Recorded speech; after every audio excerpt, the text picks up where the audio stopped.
오늘 함께 나눌 본문 말씀은 예레미야 37장 11절에서 21절까지 말씀입니다. 갈대아인의 군대가 바로의 군대를 두려워하여 예루살렘에서 떠나매 예레미야가 베냐민 땅에서 백성 가운데 분깃을 받으려고 예루살렘을 떠나 그리로 가려 하여 베냐민 문에 이른즉 하냐냐의 손자요 셀레마의 아들인 이리야라 이름하는 문지기의 우두머리가 선지자 예레미야를 붙잡아 이르되 내가 갈대아인에게 항복하려 하는도다.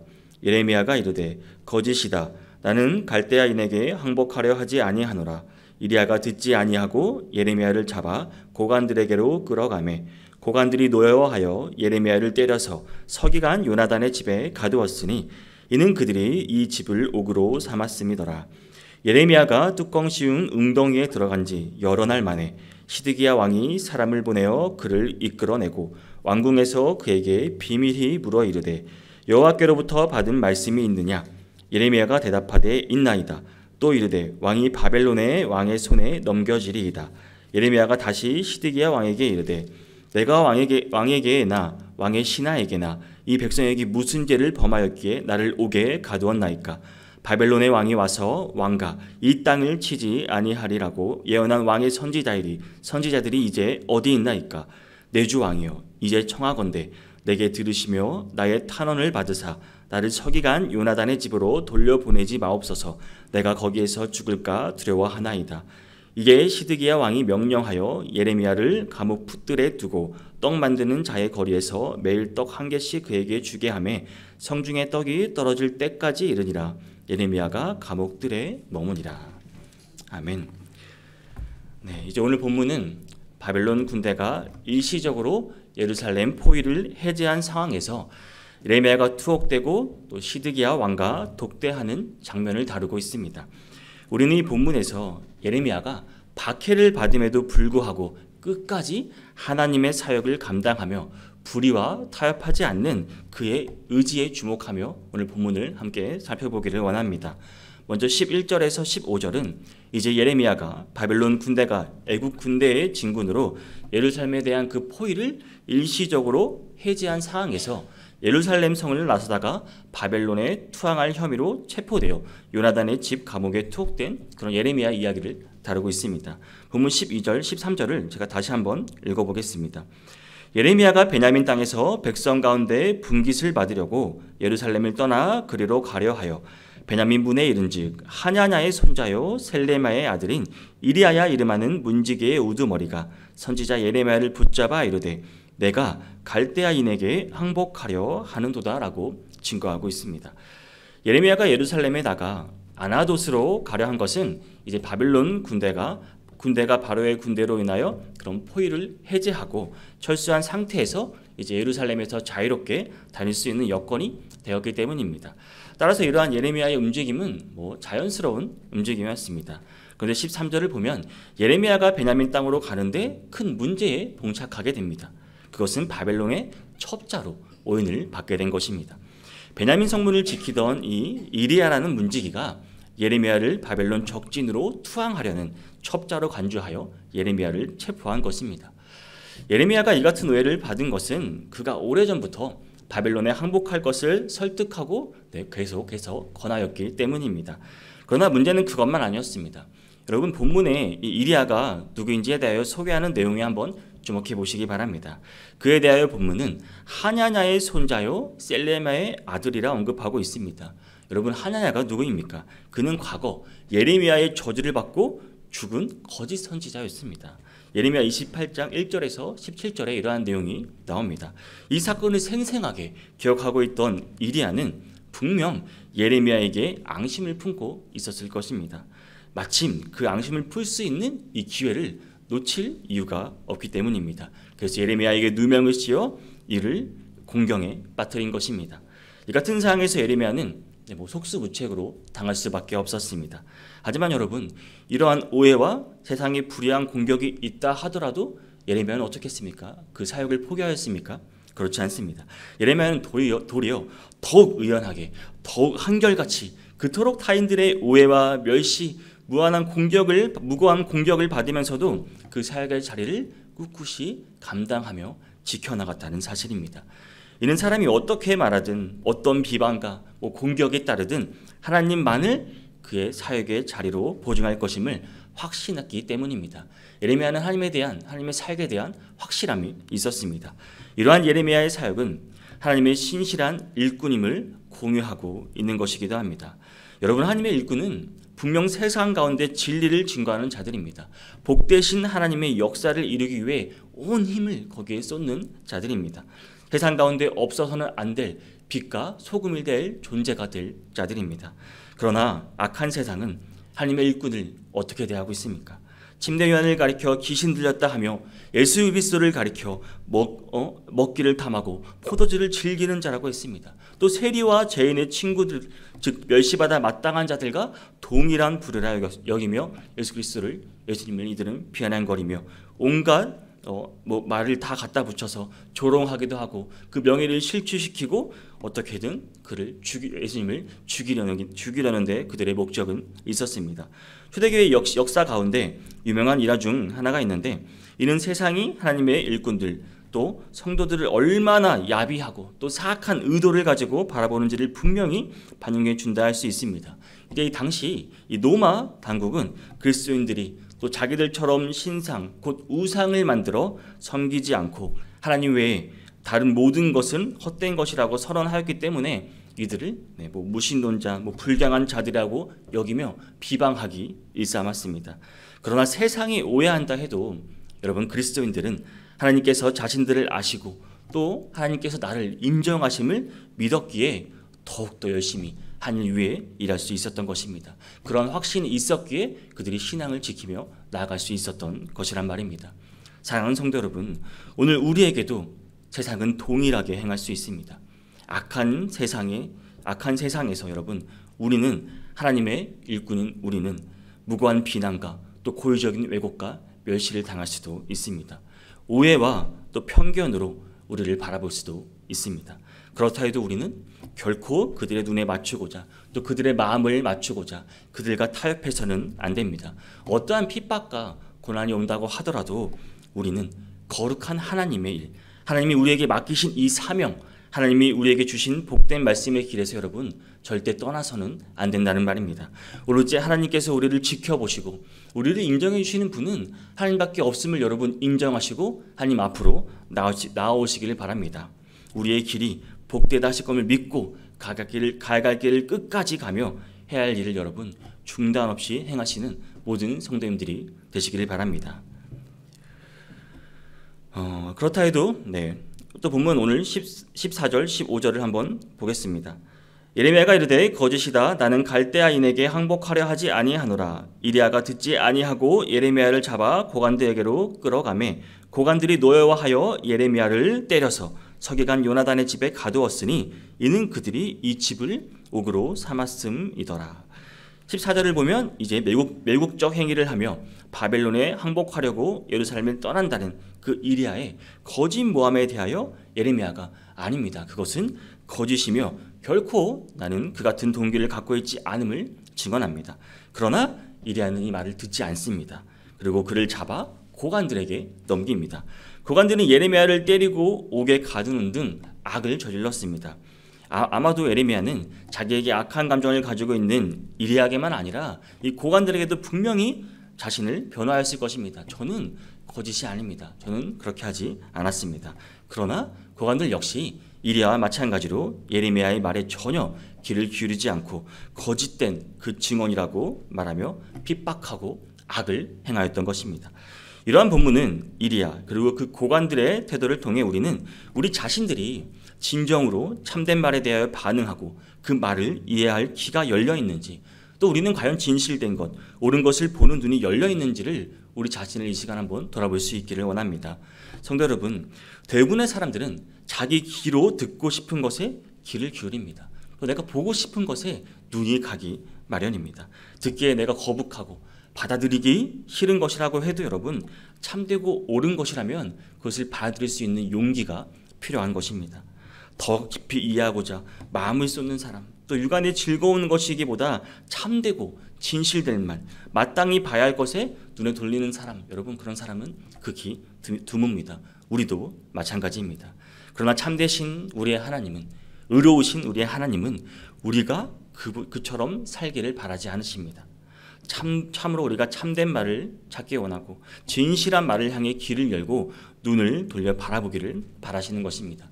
만일 그렇지 않다면 오늘 말씀에 언급된 이 악한 자들과 같이 무가치하고 불필요한 악에 빠질 수 있다는 사실입니다.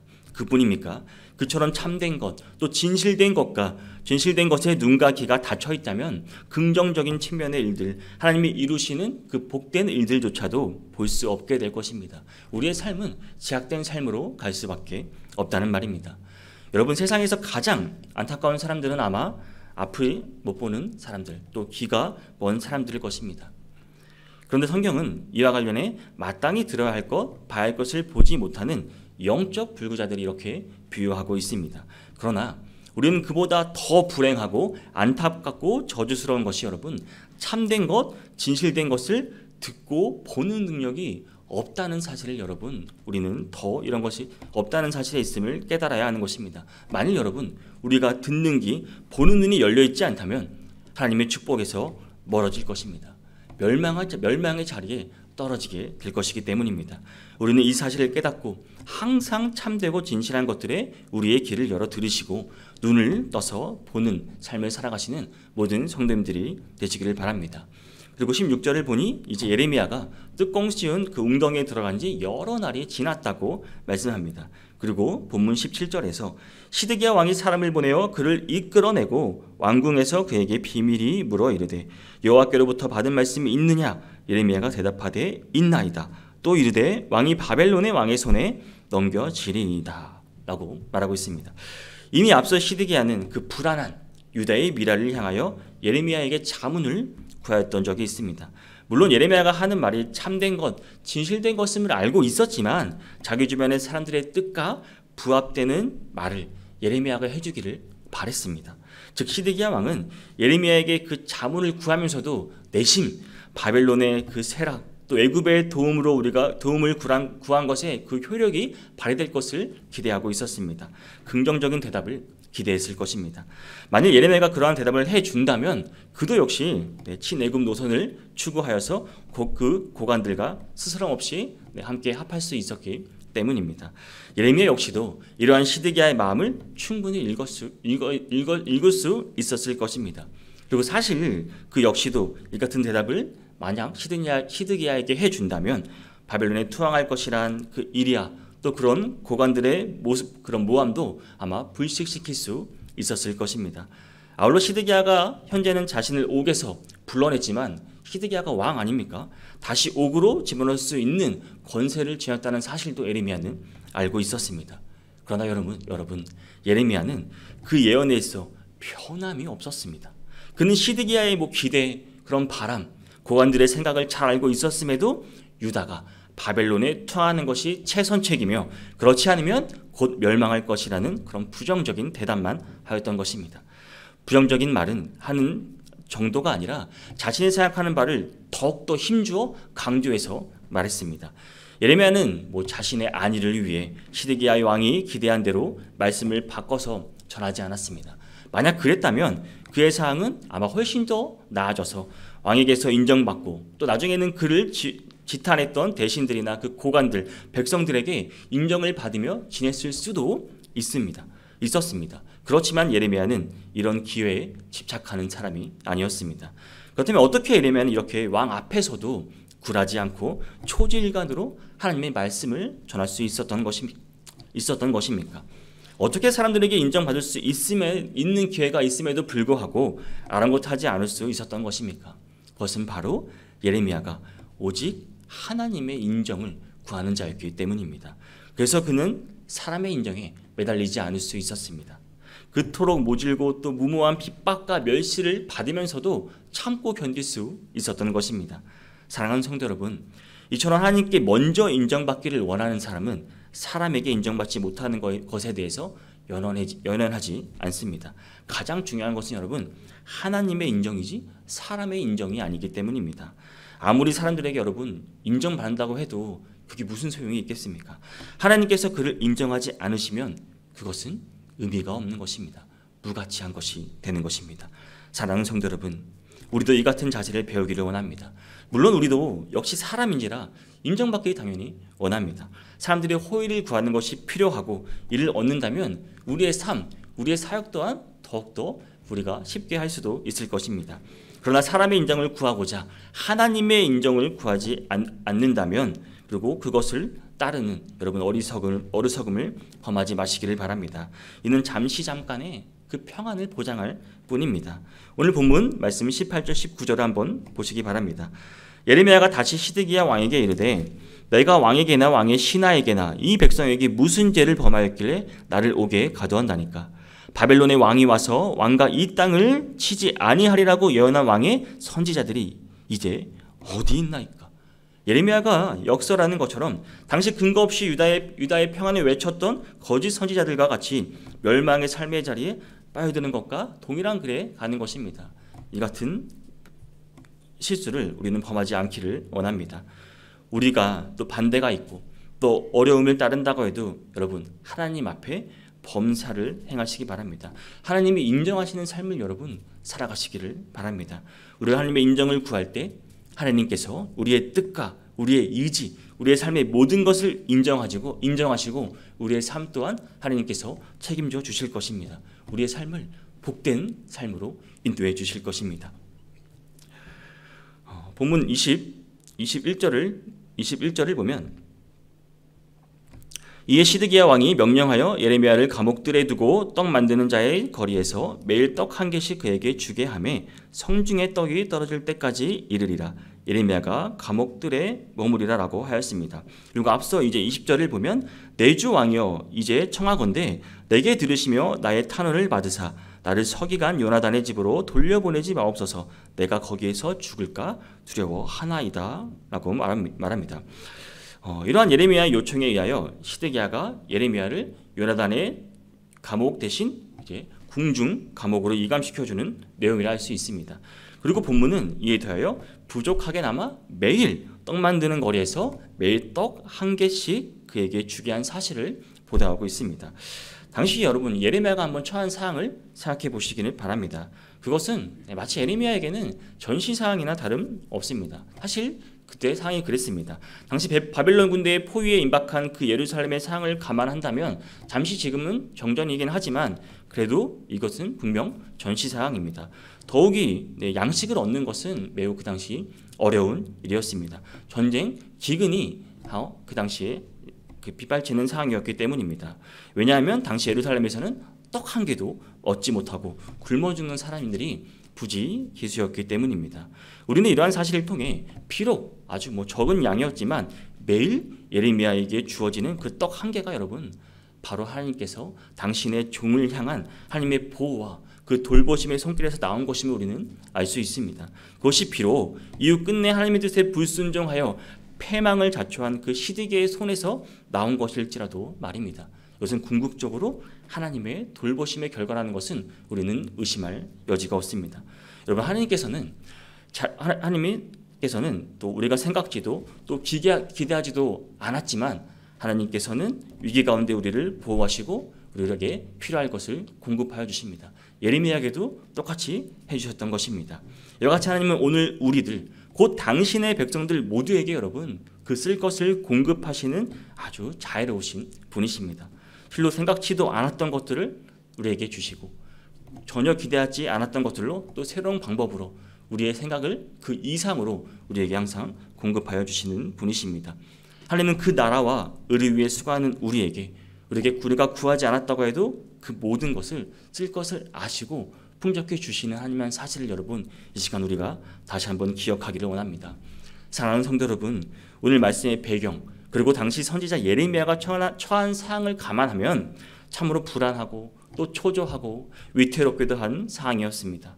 당시 바벨론 군대가 일시적으로 철군하기는 하였지만 여전히 유다는 위기 상황에 처해 있었고 본문에 드러나지는 않았지만 유다 사람들 중에는 이제 바벨론에 투항하자는 사람이 있었을 것이고 또 이제 애굽의 힘을 빌려 바벨론을 격퇴하자는 사람도 있었을 것입니다. 내부적으로도 분열이 아마 심했을 것입니다. 자기 주장을 서로 내세우는 이런 혼탁한 상황 가운데 있었습니다.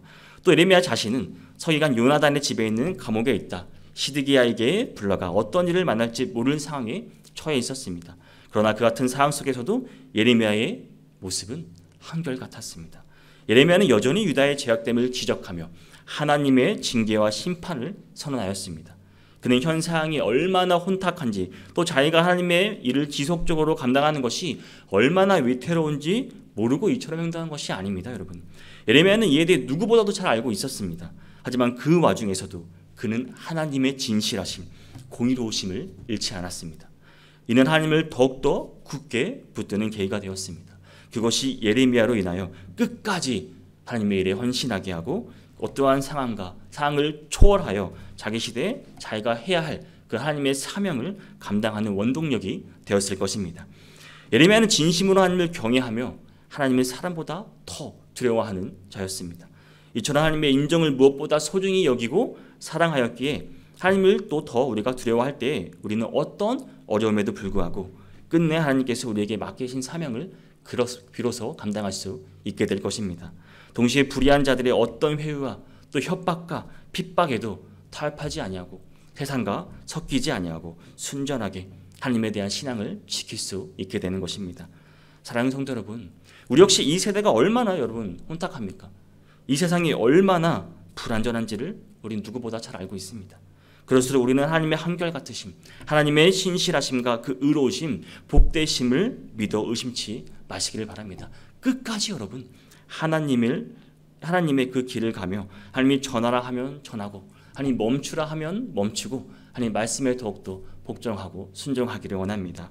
복되신 하나님, 신실하신 하나님은 우리의 삶을 여러분 확실하게 책임져 주실 것입니다. 그렇게 될 수 있는 모든 성도님 되시기를 주님의 이름으로 축복합니다.